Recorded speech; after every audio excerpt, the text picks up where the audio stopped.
Өнөөдрийн бичлэг дээр Вавилоны хамгийн баян хүн гэсэн энэ номыг танилцуулах болно. Би жижигтэж бэлчээр томтоо гэдэг шиг жижигхэн ирнэ доторх агуулга нь маш чанартай энгийн үгээр бичигдсэн гоё ном байлаа. За энэ номыг болохоор хэвлэгдэж гараад бараг 100 гаруй жил болж байгаа юм байна. 1926 онд анх хэвлэгдэж гарсан. Тэгээд бараг 100 жил болж иж одоо хүртэл уншигцаар байгаагийн шалтгаан нь болохоор өнөө маргаашийг аргацаах арга залхам бус он цагийн уртад хувиршгүй үннийг бичсэн болохоор энэ ном 100 гаруй жил борлогдож байгаа юм болоо да гэж бичсэн байна.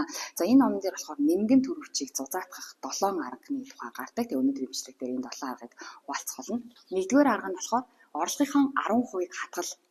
Орлогын 10%-ийг хадгал гэдэг чинь бараг бүхий санхүүгийн ном дээр хэлдэг шүү дээ. Гэхдээ тэгээ бодоод үзэхээр ингээл Вавилоны хамгийн баян хүн гэсээр нэ орлогынхон 10%-ийг хадгалаа гэд баян болж чадах уу бас аюу эргэлзээтэй шүү дээ. Тэгээ одоо дунджаар нэг одоо сарын 2 саяын цалинтай гэхэд 200,000-ыг сар болгон хадгаллаа гэдээ яг хамгийн баян хүн болох боломжтой юу гэж бодохоор эргэлзээтэй тийм. Энэ ном болохоор номны одоо онцлог давуу тал юм бол гарын авлага юм билээ. Тэгээ гарын авлага гэдэг чинь зүгээр энийг хий, ингээд хийх юм бол ийм үр дүн гарнаа л гэдгийг хэлдэг зүйл чинь гарын авлага гэдэг чинь тийм. Яагаад одоо ийм үр дүн гараад байгаа гэсэн процессыг ярьдаг зүйл болохоор онл гэдэг. Тэгээ энэ ном болохоор ер нь бол яг гарын авлагын тухай юм билээ. Тэгэхээр орлогынхон 10%-ийг хадгал. Тэгээд энэ бол таны баяжих ихний алхам болно гэдгийгсэн. Гэхдээ логикоор бодоод үзэхээр орлогын 10% хадгалаад хизээ баян болно гэдэг нь яг онлын бичиг юм лээ. Тэгэхээр тэр онлыг болохоор энэ баяа ятаа 2 дугаар ном дээр аюу гой гаргаж өгсөн байдаг. Энэ дээр болохоор мөнгө урсгалын тэнхлэг гэж зүйлийг ярьдаг. Мөнгө урсгалын тэнхлэг гэдэг нь таны орлого хаанаас орж ирээд тэгээ орлого чинь хаашаа гараад ийнэ гэсэн тэр урсгалын чиглэлийг ярьдаг байгаа. Та санхүүгийн эрхчлөөнд хүрэхийн тулд та хэдэн төгрөгийн орлого олдог вэ гэдгээс чинь илүүгээр таны орж ирж байгаа орлого чинь орлогоны чинь тэр гараад байгаа зарлагын чиглэл нь хаашаа байна вэ гэдэг нь маш чухал гэсэн байдаг. За жишээ аваад үзье тий. Одоо энгийнээр бодоход амар 1 сая төгрөгийн орлоготой гэж бодъё л да. Тэгвэл сая төгрөгийн орлого гэсэн зүйл 1 саяар орж ирлээ. Тэгээд тэнцэнээс нь энэ номын дагуу 10% хадгаллаа гэж бодъё л да. Тэгвэл 100,000 төгрөг буюу 10% хадгаллаа. 90% буюу 900,000 төгрөгийг үрдэг хүн байлаа гэж бодъё. Энэ бол тэгэхээр мөнгө урсгалынхын чиглэл нь мөнгө орж ирлээ. 10% нь орлого хадгаламжтай орж ийн 90% нь ингээд зарлага болоо буцаа гараа явж ийн гэсэн үг шүү дээ. Чиглэл нь тэгтэл яг адилхан 1 саяын орлоготой байна. 1 саяын орлого нь ингэж орж ирэнгүүтээ 100% тэр чигээрээ зарлага болоо гардаг бол мөнгө урсгалын чиглэлд нь орлого руу орж байгаа зүйл байхгүй гэсэн үг шүү дээ. Орлого 100% орж ирлээ 100% гарлаа. Чиглэл нь бол ингэж явна гэсэн үг шүү дээ. А тэгвэл бас нэг өөр жишээ авч үзье л да. Яг адилхан сая төгрөгийн орлоготой ч гэсэн тэр саяасаа хэрэв би 30% ч юм уу 20% хадгалдаг болох юм бол миний одоо орлого руу орж байгаа мөнгө урсгалын чиглэл нь гэж томорно гэсэн үг шүү дээ. Харин зарлагаа 70% гаргаж байгаа гэсэн үг. Тэгээд энэ баяа ятаа ном дээр болохоор тэгж хэлдэг. Энэ мөнгө урсгалын чиглэл гэдэг зүйл санхүүгийн эрхчлөөнд хүрэхийн тулд санхүүгийн сахилга бат гэдэг зүйл бол мөнгө урсгалын чиглэл нь чухал юм аа. Та одоо сая төгрөг олдог байхдаа 10% хадгалаа 90% нь үрдэг байсан бол та дараа нь 10 саяыг олдог болох юм бол 1 саяыг хадгалаад 9 саяыг нь үрдэг болно. Яагаад гэвэл эн чинь ингээд зуршлын асуудал бөгөөд таны санхүүгийн тэр мөнгө урсгалын чинь хэмжээг хаашаа эргэлдэж байна гэдэг нь чухал аа. Харин 1 саяыг олдог байхдаа яг 100% 1 саяыг үрдэг байсан бол 10 саяыг болох юм бол 10 саяыг үрнэ. За тэгээд бүр бас ийм тохиолдол гэж болно шүү дээ тий. 1 саяыг олдог хэрнээ сая 100 үрдэг.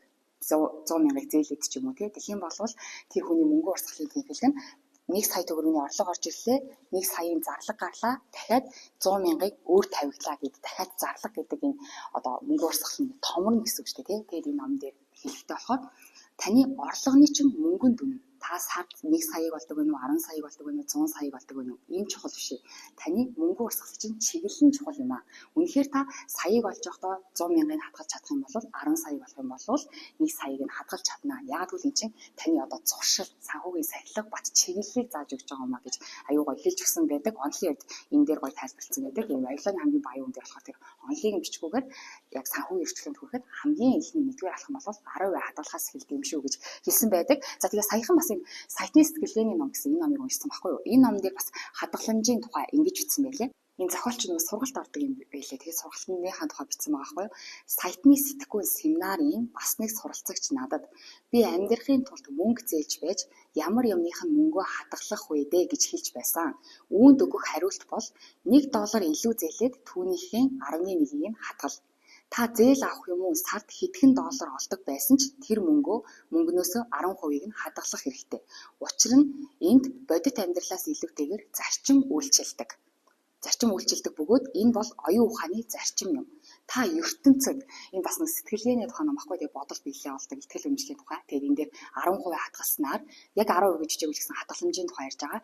Та ертөнцөд өөрийн санхүүгийн асуудлыг зөв зохицуулж чадна гэдгийг харуулах юм бол мөнгөний гайхамшгууд тохиолдох болно гэдэг сэтгэхгүй ном дээр болохоор та өөрөө 10% хадгална гэдэг нь энэ дэлхийн ертөнцөд би бол ингээд надад жоохон мөнгө байсан ч гэсэн тэр мөнгөө би ашиглаж чаддаг хүн гэдгийг итгэж байгаа. Тэр таны үг үйлдэлээс ч угаасаа энерги цацарч байдаг учраас 10% хадгалах юм бол та ертөнцөд надад илүү их мөнгө өгөх юм бол би бас ингэж зөв цацуулж чадна гэсэн энергийг зарцуулж байгаа. Энергийг одоо цацруулж байгаа хэрэг шүү гэж бас бичсэн байлээ сонирхолтой. Хитний сэтгэлгээний ноцны сайхан уншсан маш гоё ном билээ. Энэ 10% хадгал гэдэг зарчим нь төрөвчөнд орсон 10 зос бүрийн 9-ийг нь хэрэглэж болох ч нэгийг нь заавал үлдээ. Дорхноо л төрөвч чинь цуцаараад ирнэ гинэ. Нэгийг нь 10 зос болгоно нэгийг нь авч үлдэх юм бол дорхноо төрөвч чинь цуцаараад эхлэн. Тэгээд төрөвчөө өргөх тоолондоо чиний нэмэгдэн буйг мэдрэх ямар сайхан гэж тэрний сэтгэл ханамж аваад тэр сэтгэл ханамжиндаа дуурлаад бүр дахин хадгалах зарчимтай болдог юм. Тэгэхээр 10% хадгал гэдэг нь одоо би нэг 2 саяны цалинтай чинь 200 мянгыг хадгалаа гэл амир Вавилоны хамгийн баян болж чадахгүй штэ гэдгээс илүүгээр түрүүний хэлсэнчлэн баяа ядаа гэж байгаа. Энэ бол санхүүгийн сахилга батын эхлэл бөгөөд тэгээд таны угаасаа мөнгө урсгалыг чинь чиглэлэн хэрэг буруу ах юм бол та 1 саяг байна уу 10 саяг байна уу 100 саяг байна олоод ямар ч нэмэггүй 100% үрдэг бол 100%, 110% үрдэг 10% зээл аваа тийм 110% үрдэг бол яг тэр чигээрээ байна. Эсвэл 90% үрдэг бол яг тэр чигээрээ байна. За мөн саяны хэлсэнчлэн таны энэ үг үйлдэл чинь өөрөө энерги тэр 70 дахь ертөнцлөө энергийг цацруулж байдаг учраас 10% хадгалж авч үлдчихэж байна гэдэг нь бол та мөнгийг сайн удирдах чаддаг хүн гэж энерги цацруулж байгаа хэрэг шүү гэснэ. За хоёр дахь нь болохоор зардлаа хям. Тэгэхээр энэ Вавилоны хамгийн баян энэ номны агуулга нь болохоор нэг юм баян хүн нутгийнхаа тийм ядуу хүмүүстэд мөнгөний тухай хичээл орж байгаа тийм одоо зохиол хэлбэрээр бичигдсэн байхгүй. Тэгээд сургалтын дээр ингээд ихний саяны нөгөө 1-р зарчмаа хэлж өгч байгаа 10% хадгалаа гэдгсэн чинь нөгөө хүмүүсд нь багш дээр очиод 10% хадгалах надад мөнгө байхгүй гэсэн чинь багш нь ингээ 2 дахь зарчмыг зааж өгтөө ингэж хэлж байгаа байхгүй. Та нар ингээд хүн болгонд чинь бүгдэнд чинь та нар ингээ харах юм бол бүгдээрээ орлого нь өөр, зарим нь их нэртэй, зарим нь хүүхэдтэй, бас тэгээд янз бүрийн өөр ажил хийдэг хэрнээ та нар бүгдээрээ ингээд орлогогүй надаас хичээл сурж байна гэхдээ ингэж хэлж байна. Хүн бүрийн орлого өөр байсан гэдэгтэй нэг сурагч нартаа зарим хүмүүс бусдаасаа илүү болдог, зарим нь гэр бүлийн хүмүүс нь олон байдаг. Гэсэн ч та нарын төрөвч ялгагдах юмгүй хоосон л байгаа бидтэй. Харин одоо та бүхэнд би эгэл бус нэгэн нууцыг дэлхий. Бидний шаардлагатай зардал гээд байгаа зүйл зааг хязгаар тавихгүй л бол орлогоо өсгийн хэрээр дагаад өсөж байдаг. Энэ сүүлийн энэ Паркинсоны зарчим үлээ нэрийн сандгаа сүүлийн номнууд Паркинсоны зарчим гэдэг байдаг хата. Орлого өсгийн хэрээр яг адилхан өсдөг. Та 100 мянган орлоготой хата 100 мянган зардалтай байсан бол 200 мянган орлоготой болох нь 200 мянган зардалтай болно гэсэн тийм зарчим үйлчилдэг гээд тэгээд энэ дээр болохоор хоёр дахь алхам нь бол зайшгүй зардлаа хязгаарл гинэ. Энд дээр бидний шаардлагатай зардал гээд байгаа зүйл зааг хязгаар тавихгүй л бол орлого өсгийн хэрээр дагаад өсөж байдаг. Өөрөө хязгаарлах хэрэгтэй юм байна л да. Тэгэхээр одоо жишээ нь орлого маань 2 сая байгаад 200 мянга хадгалах юм бол би сая 800 мянган төгрөгөөр амьдарч сурлаа гэж бодоход дараа нь цалин маань 2 сая 500 болсон ч гэсэн сая 800-д амьдарч сурах хэрэгтэй юм гинэ. Тэгэхээр зөрүү мөнгө гарч ирж байгаа. Тэрийг нь одоо хадгаламжаас өгч юм эсвэл бол одоо мөнгө эргэлдүүлэх юм уу тийм юмд хэрэгжүүлэх хэрэгтэй. Хамгийн түрүүнд 10% хадгалаад тэгээд үлдсэн тэр зардалт нь амьдарч хязгаарлаж сурах хэрэгтэй. Тэгээ орлого нэмэгдсэн гэсэн тэр дотор амьдардаг зуршилтай ах хэрэгтэй. Яагаад гэвэл хүн гэдэг чинь шуналтай учраас орлого хэлэн тэрнийхээ дагуу бүгднийг үрдэг амт юм гинэ. За 3 дахь арга нь болохоор мөнгөө үржүүл. Саяны нөгөө мөнгө хадгал гэдээсэн тэр нь болохоор ингэнэ. Орлогоо хадгалсан алт маань дөнгөж эхлэл төдий зүйл. Харин хадгалсан алтнаасаа олох орлого бидэнд эд баялаг бүтээж өгөх учиртай. За тэгвэл эд баялаг гэж юу хэлдэг вэ гэсэн чинь эд баялаг гэдэг төрөвчөнд буй зоос бишээ. Харин бүтээн буй болгосон орлого төрөвч рүү чин тасралтгүй урсаж зузаатгах алтан урсгал юм шүү. Ажил хийн үү, аялаж явна уу хамаагүй орсоор л байх орлого гэдэг миний чиний хүн бүрийн хүсдэг зүйл билээ. Тэгэхээр төрөвчөнд байгаа орлогыг хэлэхгүй харин тань руу орж ирж байгаа мөнгө урсгалыг хэлнэ гинэ. Тэгэхээр өөрөө ажил хийхгүй ч байсан танд ямар нэгэн хэмжээгээр таны мөнгө чинь ажиллаад тань руу мөнгө урсгалыг бий болгож байх юм бол тэр чинь эд баялаг гэсэн үг шүүгээд 3 дахь зарчим болохоор мөнгөө үржүүл буюу хадгалсан мөнгөө яаж ихсгэх вэ? Гэхдээ яаж ихсгэх вэ гэхээс илүүгээр энэ дээр бас ингэсэн байна. Таны бүтээн бий болгосон орлого, тогтмол орж ирдэг орлого. Тэгээд төрөвч рүү чинь тасралтгүй урсаж байгаа тэр тэр мөнгө урсгалын чиглэлийг хэлдэг. Тэгэхээр нэг мөнгө нэг удаадаа гэл яаж их болгож 2 дахин их болгох вэ гэхээс гадна тэр мөнгө аль болохоор ингээ мөнгө урсгал болгоод сар болгон тодорхой хэмжээгээр орж ирдэг орлоготой болоороо гэсэн байна. 3 дахь арга нь. За 4 дахь нь болохоор эрдэнэсээ алтхаас сэргийлт гинэ. Хүн мөнгөтэй болоод эхлэмэгцээ богино хугацаанд их ашиг олох боломж бололцоо бүгдийг сонирхон шохоорхож эхэлдэг. Жохон мөнгөтэй болох юм бол тэр мөнгөөрөө би энийг 2 дахин яаж ихсэх вэ, 3 дахин яаж ихсэх вэ гэж шохоорхол төрдөг. Найз нөхөд хамаатан саданч энд ийм ашиг байна. Мөнгөтэй үнэтэй хэлдэг гинэ. Тэнд тийм боломж байна гэж уруу татах олонтой. Хөрөнгө оруулалтын анхны зарчим бол үндсэн хөрөнгийн аюулгүй байдал юм а. Зарчим гэнэ анхны зарчим нь үндсэн хөрөнгийг аюулгүй байлгах. Зарчим гэдэг чинь биднээс үл хамааран тэр зүйлийг даах юм бол сайн үр дүн гардаг, даахгүй зөрчих юм бол муу үр дүн гардаг зүйлийг хэлдэг шүү дээ. Тэгэхээр зарчим гэдэг бол бидний ойлгосон ойлгоог үйлчилж байдаг зүйлийг хэлдэг. Тэгсэн чинь хөрөнгө оруулалтын анхны зарчим бол үндсэн хөрөнгийг аюулгүй байлгах.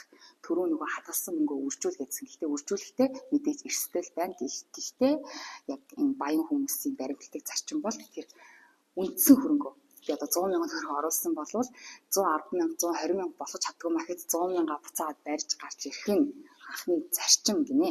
За 5 дахь нь болохоор орон гэртээ хөрөнгө оруул гээд энэ дээр ингэж хэлсэн байлээ. Өөрийн гэсэн гэр оронтой заавал болох хэрэгтэй юм гинэ. Яагаад гэсэн чинь өөрийн гэр оронтой хүнд ивэл хишиг ариун олддог. Аж төрөх зардал буурч олсон орлогоо сайхан зүйлсэд зориулах боломж нэмэгдэнэ. Олон хүсэл биелэх үүд нэмэгдэнэ. Яг өөрийн гэсэн одоо гэр оронтой дараачийн шатлал орж байгаа хүмүүс бол энийг гэр бүлдээ мөнгө зарцуулахад болно гэсэн байлээ. Яагаад тэгэхээр өөрөө ингээд санхүүгийн амжилт үзүүлнэ гэдэг амар амбицтай хөөгөөж явсан ч гэсэн гэр бүл хадж жаргалгүй ах юм бол урт хугацаанд хүчгүй байдаг. Харин гэр бүл нь хадж жаргалтай ах юм бол нөгөө санхүү эрчүүлийн хөрх аяллаа үргэлжлэл эрч хүчээ олж авдаг учраас тэнцвэртэйгээр хамгийн түрүүнд орон гэртээ олно. Орон гэртээ олно гэдэг нь ивэл хөрөл ах үүд хаалга гинэ. Тэгээд орон гэртээ олчих юм бол дараа нь бол тодорхой хэмжээнээсээ одоо зардлаасаа гэр бүлийн хадж жаргалт мөнгийг зориулаарай гинэ. За 6 дугаар арга нь болохоор ирээдүйн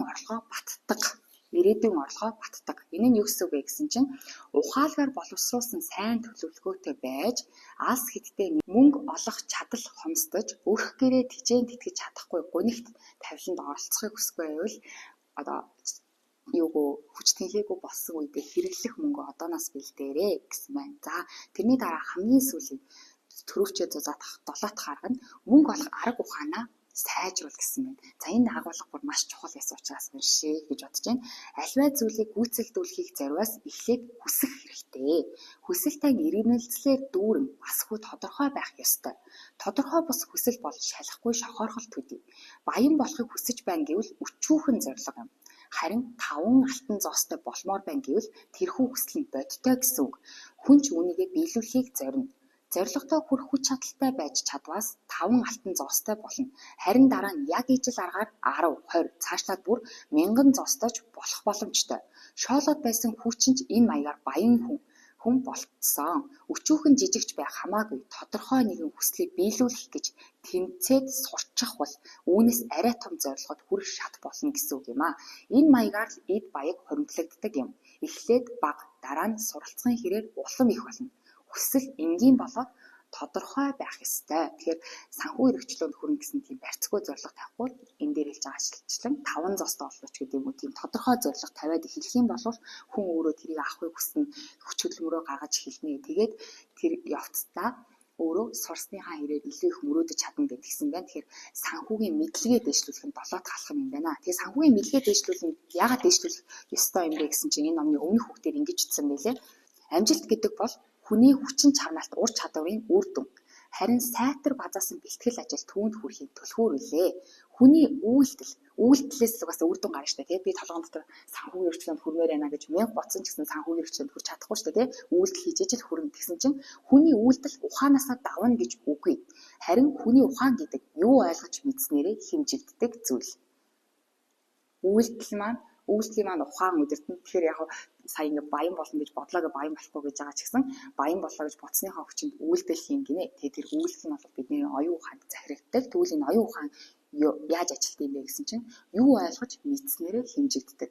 Тэгэхээр толгойн дотор яг Вавилоны хамгийн баян хүн ч юм уу, баяа ятаа авч юм уу, иймэрхүү номуудыг хийгээд ах юм бол автоматар энэ номныхоо тухай бодно. Энэ номныхоо тухай бодоод ах юм бол автоматар тэр үйлдэлийг хийн гинэ. Тэгэхээр бидний хийж чадах зүйл бараг юм.